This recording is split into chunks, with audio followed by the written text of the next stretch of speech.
ఆ జిల్లాలో ఖనిజ సంపద దోపిడీదారుల జేబులు నింపుతోంది. కానీ బడుగు జీవులకు మాత్రం అన్యాయం జరుగుతోందనే చెప్పాలి. ఇక ఆ జిల్లాలో ఖనిజ సంపద దోపిడీదారుల జేబులు నింపుతోంది. కానీ బడుగు జీవుల బతుకులు మాత్రం ఎవ్వరికీ పట్టడం లేదు. వాన వచ్చినా వరద వచ్చినా ఆ కూలీలు పనిచేయాల్సిందే. బడాబాబుల ధనదాహం తీర్చాల్సిందే. కానీ ప్రమాదం జరిగి ప్రాణాలు కోల్పోయే పరిస్థితి వస్తే మాత్రం ఆ వ్యాపారులు అస్సలు పట్టించుకోరు. గ్రానైట్ క్వారీలలో జరుగుతున్న అక్రమ తవ్వకాలు, కూలీల బతుకులకు విలువలేని వ్యాపారాలపై ప్రైమ్9 స్పెషల్ ఇప్పుడు చూద్దాం. ఉమ్మడి ప్రకాశం జిల్లాలో లభించే గ్రానైట్ చాలా అరుదైంది. ప్రపంచ ప్రఖ్యాతిగాంచిన గెలాక్సీ గ్రానైట్ గా దీనికి గుర్తింపు ఉంది. అలానే ఈ గ్రానైట్ దోపిడీలో వారు వీరు అనే తేడా లేకుండా ప్రజాప్రతినిధులు బడా గ్రానైట్ వ్యాపారులు అక్రమ మార్గాల్లో ప్రజాధనం దోపిడీకి కూడా తెగబడుతున్నారని చెప్పవచ్చు. ఇలా వీరి దోపిడీకి గురైన ఆ జిల్లా క్వారీలు మృత్యు కూపాలుగా మారిపోయాయి.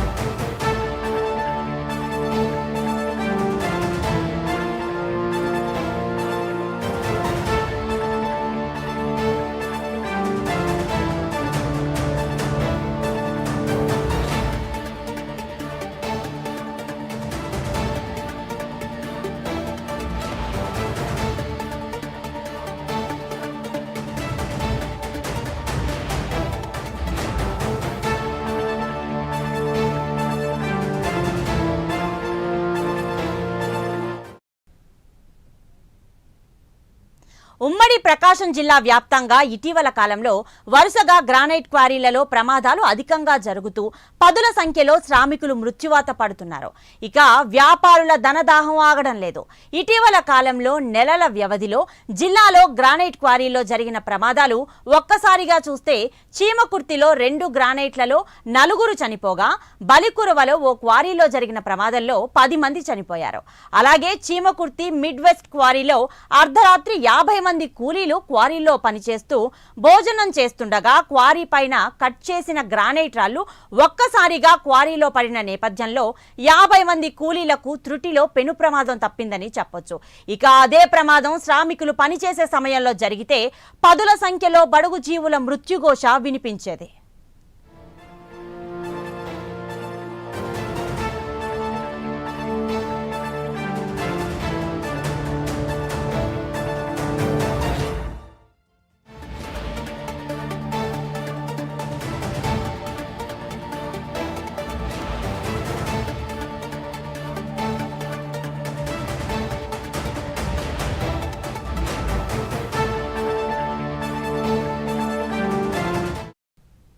గ్రానైట్ క్వారీలలో ప్రమాదం జరిగినా సరే ఎవ్వరూ ఎందుకు పట్టించుకోవడం లేదు?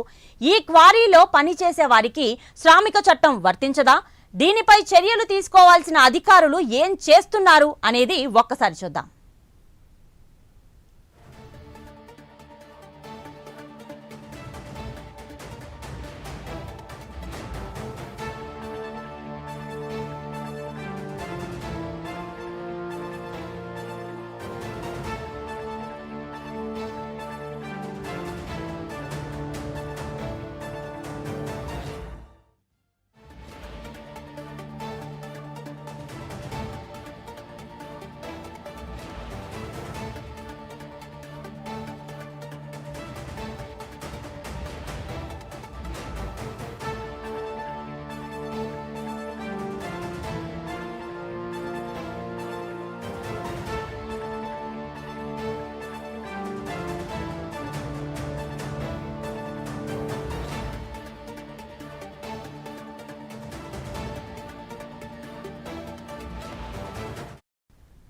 చీమకుర్తిలో ఉన్న మెడ్వెస్ట్ క్వారీ యజమాని ఎవ్వరు అంటే ఎవ్వరు అనే ప్రశ్న తలెత్తుతుంది. ఇది ప్రభుత్వం ఆధీనంలో కొనసాగే గ్రానైట్ క్వారీ. పేరుకు మాత్రమే ప్రభుత్వ క్వారీ, కానీ ఇక్కడ జరిగేది అంతా దోపిడీనే. ఆ దోపిడీ చేసేది ఎవరు అనుకుంటున్నారా? మనల్ని పాలించే పాలకులు, ప్రజాప్రతినిధులు. వీరంతా రోజులు గంటలుగా వాటాలు వేసుకుని పంచుకొని దోపిడీకి పాల్పడుతుంటారు. కాబట్టే కంచ చేనుని మేసిన చందంగా ఇక్కడ జరిగే అవినీతిని ప్రశ్నించేవారే ఉండరు. రాష్ట్రంలో ఏ ప్రభుత్వం అధికారంలోకి వస్తే ఆ ప్రజాప్రతినిధులే ఈ క్వారీ యజమానులు. ఈ క్వారీలు వారి స్వలాభానికి ఆదాయ వనరుగా ఉంటాయి. అందువలనే వీరంతా నిబంధనలు అతిక్రమిస్తూ దోపిడీకి పాల్పడుతున్నారు.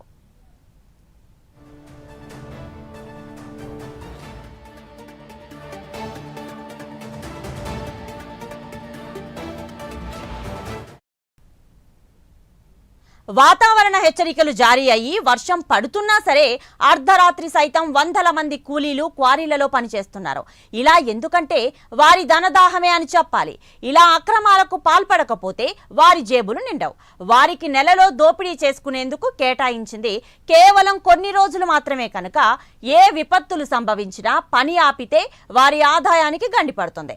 అందుకే వర్షం పడినా, ఎండలు మండిపోతున్నా, వరదలు వచ్చినా సరే ఈ క్వారీలో 3 షిఫ్ట్లలో వందల మంది శ్రామికులతో పని చేయిస్తుంటారు. ఒకవేళ అలా చేయకపోతే ఓ నాయకుడికి ఇచ్చిన ఒక రోజు అంతమవుతుంది. అతని ఆదాయం తగ్గుతుంది కనుక తప్పనిసరిగా సంవత్సరానికి 360 రోజులు ఉంటే రాత్రి పగలు కలిపి 720 రోజులు ఈ క్వారీ పని దినాలు అని చెప్పవచ్చు.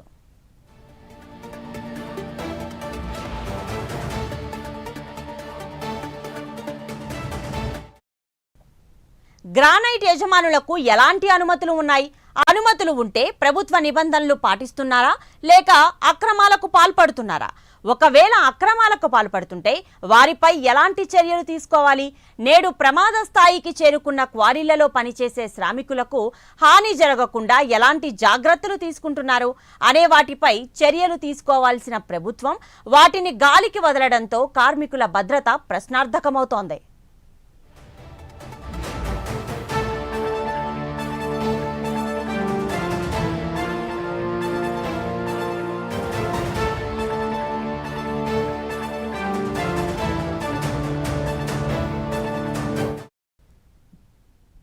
ఏది ఏమైనా గ్రానైట్ నిబంధనలను అతిక్రమిస్తూ ప్రజాధనం అడ్డగోలుగా దోపిడీ చేస్తున్న నాయకులారా, మీ ధనదాహానికి పొరుగు రాష్ట్రాల కూలీలను బలి చేయవద్దు అంటూ సామాజికవేత్తలు హెచ్చరిస్తున్నారు.